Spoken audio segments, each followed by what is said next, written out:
Depuis quelques jours, je vois la photo de cette jeune fille défiler partout dans les réseaux. Les gens parlaient d'elle, demandaient sa libération.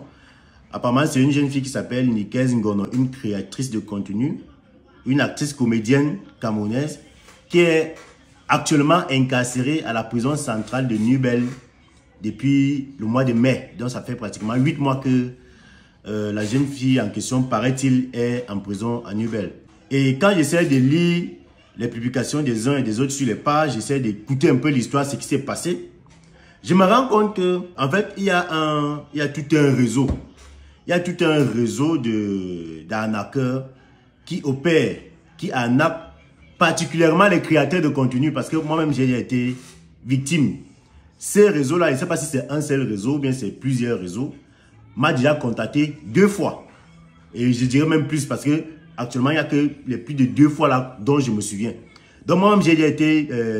ces gens ont déjà contacté, ont déjà essayé de me contacter 2 fois. Et je vais vous raconter dans cette vidéo, je vais vous raconter ce qui s'est passé quand ces gens m'ont appelé, ce qu'ils m'ont dit.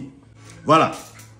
Donc, l'histoire de cette fille, ça m'inspire. Je ne savais pas qu'un jour, je devais faire une vidéo dessus. C'est vrai que quand moi, ça m'est arrivé, j'en avais parlé avec 1, 2, 3, 4 personnes autour de moi. D'autres qui m'ont dit d'aller porter plainte, d'autres qui m'ont dit ah c'est sûrement des arnaqueurs. Bref, quand j'essaie de suivre l'histoire de cette Ngonossi là, je constate que c'est le même schéma. C'est soit le même groupe qui m'a appelé, ou bien c'est un groupe similaire. Parce qu'apparemment au Cameroun, il y a des gens qui sont dans les prisons. C'est-à-dire que quelqu'un est en prison, il opère des forfaits étant dehors. Il travaille avec des gens qui sont dehors. Il est en prison, il peut imiter la voix de tout le monde. Ils se font passer pour des procureurs, ils se font passer pour des magistrats, ils se font passer pour des commissaires, ils se font passer pour des colonels. Parce que celui qui m'avait appelé pour la première fois particulièrement, lui, il s'était présenté comme un colonel. Je vais vous raconter l'histoire tout à l'heure. Donc comme ça, il y a donc des réseaux comme ça, parce que je ne sais pas si c'est un seul, il y a des réseaux comme ça au Cameroun où des gens opèrent depuis la prison. C'est-à-dire que quelqu'un t'appelle pour te menacer au téléphone et il est en prison. Quelqu'un est en prison, il peut imiter la voix de tout le monde. Il imite même la voix du président de la République. Il imite la voix de tous les ministres. Il imite la voix de tous les procureurs. Et il menace les commissaires, il menace les commandants, il menace bref, il menace toutes les autorités du pays. Donc il usurpe une identité, il imite la voix et il appelle un commissaire pour lui donner des ordres. Il appelle un colonel pour lui donner des ordres. Alors qu'il fait ça depuis la prison. Moi, ça m'est déjà arrivé. Donc, avant de continuer, avant de vous raconter ce qui m'est mon aventure avec ces gens-là, je voudrais déjà d'abord sensibiliser. Sensibiliser les gens pour vous demander vraiment d'être très prudent parce que ce type d'arnaque, j'ai remarqué que ça concerne beaucoup plus les créateurs de contenu. Les créateurs de contenu, vous qui laissez vos numéros sur vos pages là, beaucoup de gens prennent les numéros, après ils commencent à vous appeler, vous menacer. Si vous interrogez la plupart des créateurs de contenu qui ont déjà une certaine audience, ils vont vous dire qu'ils ont déjà été au moins une fois contactés par quelqu'un qui a essayé de les arnaquer. Voilà, donc ça fait que quand j'ai vu cette affaire de Nikez Ngono, je me suis dit, ah, le moment est venu pour moi peut-être de raconter aussi ma part d'aventure avec ces réseaux d'arnaqueurs. Donc avant de continuer, moi j'aimerais déjà d'abord dire à tous les Camerounais, comment reconnaître un arnaqueur? Quand un arnaqueur vous appelle au téléphone, bien il vous écrit par WhatsApp. Vous allez voir, les arnaqueurs, ils aiment toujours ça. Il écrit là, vous allez voir son profil WhatsApp, c'est Monsieur le procureur, Monsieur le commissaire, Monsieur le tel, Monsieur... Ils utilisent les titres. Mais ce que vous ne savez pas, c'est que vous allez remarquer que la plupart des autorités du pays, que tu sois policier, que tu sois gendarme, que tu sois militaire, que tu sois procureur, président du tribunal, avocat, vous n'allez jamais les voir mettre leur statut professionnel sur WhatsApp. Genre quelqu'un qui est commissaire, après il va mettre là sur WhatsApp, commissaire tel. Quelqu'un qui est colonel, vous allez le voir là mettre colonel tel. Dans la plupart des cas, ces gens-là aiment rester dans l'anonymat. Aucun nom en tenue ne veut même que les gens sachent qu'il est un nom en tenue, sauf quand vraiment c'est quelqu'un de connu. Mais vous allez remarquer que la majorité des autorités, la majorité des hommes en tenue, la majorité des magistrats, personne ne veut même qu'ils sachent, personne ne veut qu'on sache qu'il est une autorité. Sur leur WhatsApp, vous n'allez jamais leur voir, soit avec leur tenue, soit avec leur béret, soit avec leur, c'est pas trop la robe des magistrats là. Vous n'allez jamais voir ça. Vous n'allez jamais les voir écrits sur leur statut Facebook ou bien WhatsApp que colonel tel, magistrat tel, commissaire tel, policier tel. Non. la plupart de ces autorités-là aiment rester dans l'anonymat. Quand vous regardez, la plupart des gens, des autorités avec, enfin, la plupart des numéros que moi j'ai, les personnes influentes que moi je connais qui sont dans mon répertoire, vous n'allez jamais voir même leur photo de profil, peut-être avec un béret, avec une tenue. Non. Les gars mettent soit des photos simples, soit ils n'ont pas de photos, soit ils mettent des photos des fleurs, soit ils mettent des paysages, soit ils mettent des photos de leurs enfants. Quand vous voyez derrière quelqu'un vous écrit sur WhatsApp, après vous voyez son profil s'afficher là que commissaire, autorité ceci, justice camerounaise c'est monté. Sachez déjà que c'est un arnaqueur. Parce que les vraies autorités ne s'affichent pas comme ça là. Voilà, ça c'était une parenthèse. Maintenant je vais vous raconter ce qui s'est passé quand je vous dis que ces réseaux d'arnaqueurs, les gens qui arnaquent les gens depuis la prison, ils m'ont déjà appelé 2 fois, je dirais même plus de 2 fois. Parce qu'actuellement je me souviens juste de 2 fois. Donc la première fois c'était quoi? Un jour, je devais rencontrer quelqu'un en fait. Je devais rencontrer un ami avec qui il devait travailler. Et le même jour en question, je suis tombé un peu malade. J'ai commencé à avoir un malaise. J'ai eu les maux de tête. Maintenant, je démarre ma voiture pour aller chercher une pharmacie. Donc, pendant que je suis en train de rouler, mon téléphone sonne. J'étais en train d'aller à la pharmacie, mon téléphone sonne. Maintenant, je décroche le téléphone. Moi, en décrochant le téléphone, je croyais peut-être que c'était la personne avec qui j'avais rendez-vous qui m'appelait. Donc, quand je décroche le téléphone, c'est la voix d'un homme, un monsieur qui m'appelle. Il ne se présente même pas, il ne dit pas son nom. Après, il me demande juste que, tu es où là? Tu es où? Après, naturellement, croyant que c'est peut-être la personne avec qui j'ai rendez-vous qui m'appelle, inconsciemment comme ça, j'ai donné ma position, j'ai dit que je suis à tel endroit. Après, la personne me dit que, retrouve-moi à Bastos, à l'entrée de la présidence. Juste, il a dit, juste à côté du bureau de la GP, à Bastos, à l'entrée de la présidence. C'est là où je suis sûr d'abord que je te retrouve à Bastos, à l'entrée de la présidence. Vous êtes qui? Après, il se présente, il me dit que lui c'est colonel, il donne un nom. Après, il demande que colonel qui? Donc, il répète encore que colonel, il donne le nom. Donc, ce que j'ai remarqué, c'est que quand il se présente en tant que colonel, quand il prononce le nom, il essaie de mâcher. Donc, il mâche les mots pour que je ne puisse pas bien entendre le nom du colonel. Parce que ce qu'il voulait faire, c'est qu'il me dise clairement le colonel qu'il est et que moi, j'aille me renseigner pour demander si c'est vraiment un colonel afin qu'il puisse aller honorer à son rendez-vous. Donc, elle me dit, quand j'insiste, je demande que vous dites que vous êtes colonel qui? Il ne veut pas bien prononcer le nom, il prononce un nom bizarre. Donc, il fait exprès de ne pas bien prononcer le nom pour que je n'entende rien. À un moment, il commence à me dire que quand j'insiste, je dis que vous vous présentez, parce que vous ne pouvez pas m'appeler, vous me demandez de venir vous rejoindre, vous dites que vous êtes colonel, je ne vous connais pas et tout, et tout, et tout, et tout. Le gars commence à me gronder, commence à me menacer, me dit que je n'ai pas le droit de lui poser les questions. C'est lui qui pose les questions et je dois aller le retrouver. Là, il me demande d'aller le retrouver parce que s'il n'est pas le retrouver, il va me montrer de quel bois il se chauffe. C'est donc là où j'ai... Toute la conversation là, j'étais en train de rouler. C'est donc là où je garde d'abord la voiture. Il dit, ok. C'est là où je recommence avec lui. Je lui demande encore que vous dites que vous êtes qui? Vous êtes colonel qui? Je connais beaucoup de colonels. Dites-moi votre nom pour qu'ils viennent vous rejoindre si c'est à l'entrée de la présidence, si c'est où que vous me demandez de venir à Bastos. Le gars commence à me gronder, me dit que il ne va plus me donner son nom et que j'ai le devoir de l'écouter parce que s'il ne l'écoute pas, il va me nuire. Après, il me dit que mais ça, c'est toi qui fais les vidéos sur Internet. Je dis oui, je fais les vidéos sur Internet. Après, il me dit que, alors, si je t'appelle, c'est parce que tu as commis quelque chose et moi, je t'appelle en tant que parent. Je voulais que tu viennes me rejoindre pour que j'essaie de te parler comme un parent parle à son fils parce que tu as l'âge de mon fils. Et toi, tu commences à me poser des questions, à me parler comme si j'étais ton égal. Est-ce que je suis ton égal? Est-ce que tu ne sais pas que là où tu es là, il me dit que, est-ce que tu ne sais pas que là où tu es là, tu es suivi, j'ai mis les anti-gangs derrière toi. Les anti-gangs savent où tu es. Donc, si je vais t'arrêter, je n'ai même pas besoin de 2 minutes pour t'arrêter parce qu'autour de toi, j'ai mis les gens derrière toi, il y a les anti-gangs derrière toi. Je reste d'abord tranquille. Donc, comme j'ai garé ma voiture, je regarde d'abord autour de moi qui. Le type, si, qu'est-ce qu'il est en train de dire? Il est en train de se foutre de moi ou quoi? Bref, à un certain moment, vous savez que les arnaqueurs, ils sont pas intelligents. À un certain moment, le gars commence à utiliser un langage, je dirais, ordurier. Donc, il y a un langage non professionnel. Parce que quand tu as quand même affaire à quelqu'un, une autorité, les autorités ne parlent pas, ne s'adressent pas n'importe comment aux gens. Déjà qu'un colonel ne va pas t'appeler pour te dire que je suis colonel tel. Déjà. Donc, le gars, il dit un truc là, parce que j'ai insisté, il dit que gars, je ne viens pas. Quand il dit qu'il ne vient pas, il commence à me menacer, il me dit que, c'est là, il me dit qu'il va mettre il a mis les anti-gants derrière moi, il connaît où j'habite, il connaît exactement la position où je suis actuellement. Donc, s'il veut mettre la main sur moi, il va mettre la main sur moi. Parce qu'il est influent dans ce pays. Il a les enfants, il me dit que j'ai les enfants magistrats dans ce pays. Est-ce que vous savez qui je suis et tout.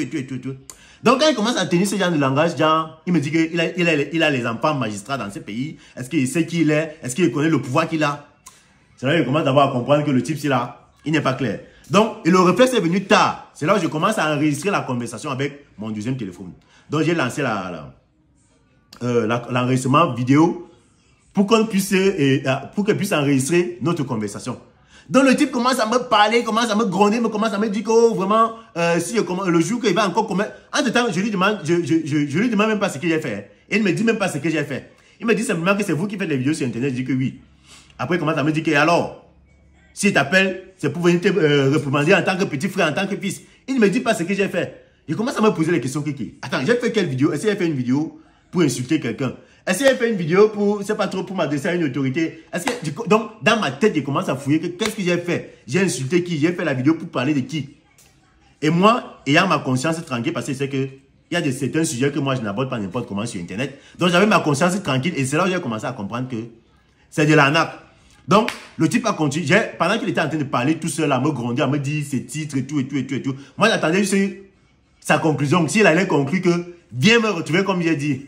C'est là que j'allais lui dire que ta maman. Donc, pendant que je l'enregistrais, il parlait là, il grondait. À un certain moment, il s'est arrêté.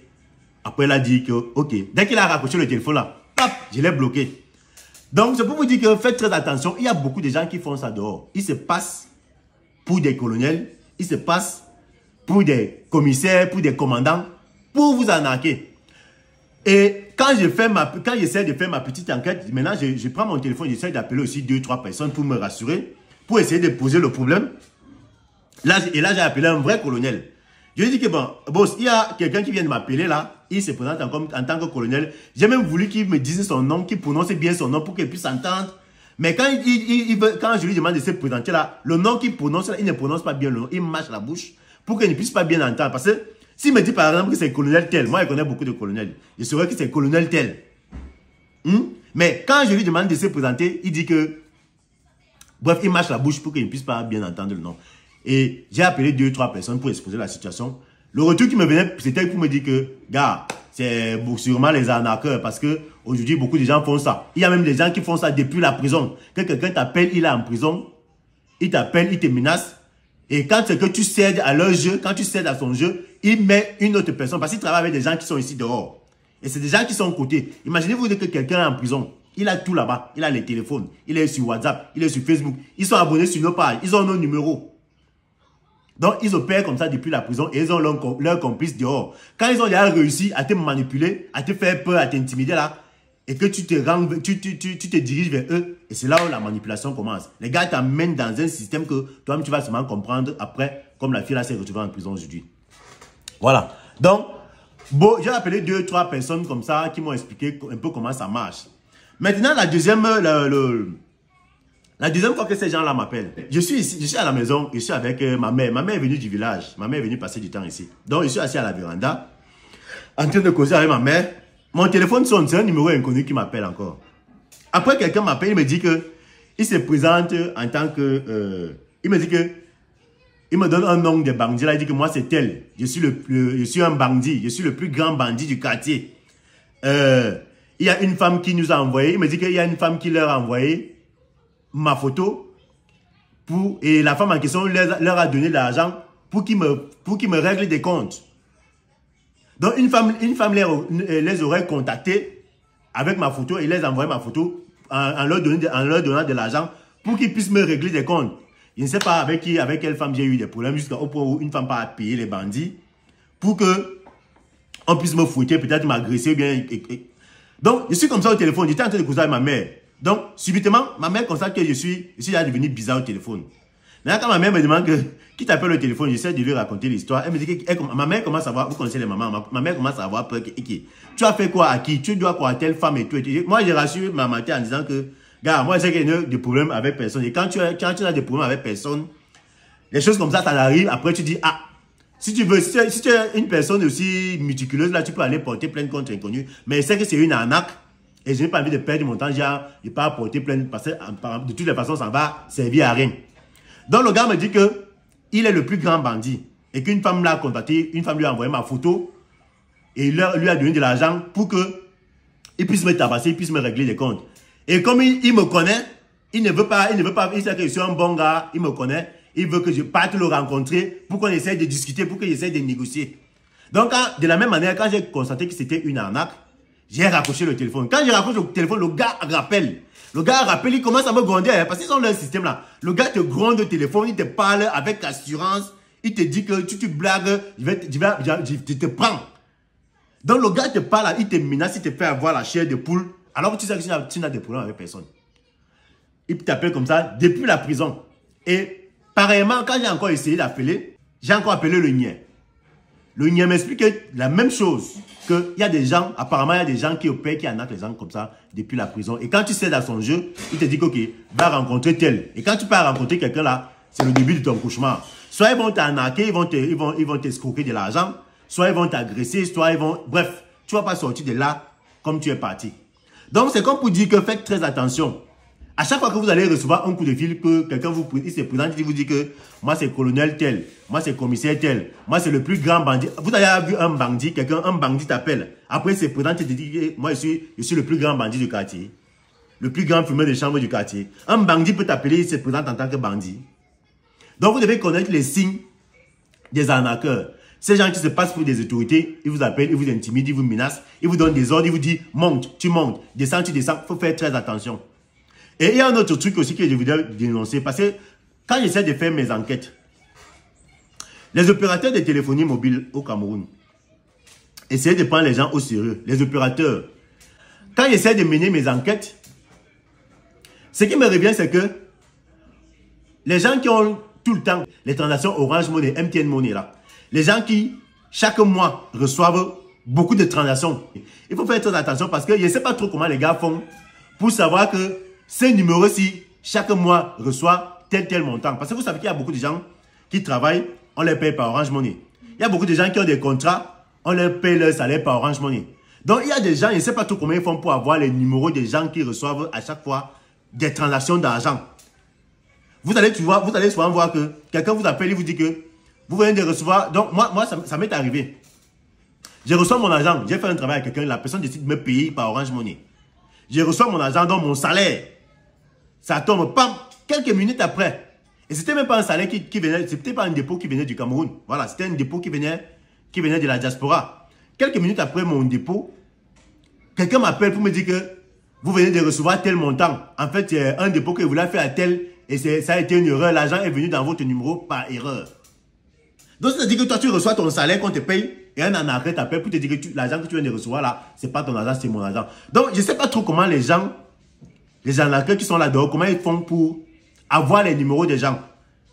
Et dans mes recherches encore, et je dis bien dans mes recherches, je ne vais pas prononcer le nom de quelqu'un. Dans mes recherches, il nous revient que les opérateurs de téléphonie, je ne sais pas trop si c'est vous qui partagez les numéros des gens aux gens pour qu'on puisse nous appeler, pour nous arnaquer. Que dès que les bandits ou bien les opérateurs, parce qu'il n'y a que les opérateurs pour constater que voici un numéro qui fait tout le temps les transactions. Il n'y a que les opérateurs qui ont le listing des transactions des gens.